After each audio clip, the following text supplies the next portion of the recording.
தந்தை பெரியாரின் 52வது நினைவு தினத்தை ஒட்டி விழுப்புரம் மாவட்டம் தைலாபுரத்தில் உள்ள அவரது சிலைக்கு பாமக நிறுவனர் ராமதாஸ் மாலை அணிவித்து மரியாதை செலுத்தினார்.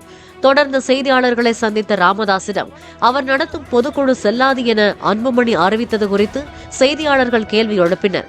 அதற்கு பதிலளித்த ராமதாஸ், அன்புமணியை கட்சியிலிருந்து நீக்கிவிட்டதாகவும் பொய்யர்கள் புரட்டர்கள் எது வேணாலும் சொல்வார்கள், அதை பற்றி எல்லாம் கவலைப்படுவதில்லை எனவும் தெரிவித்தார்.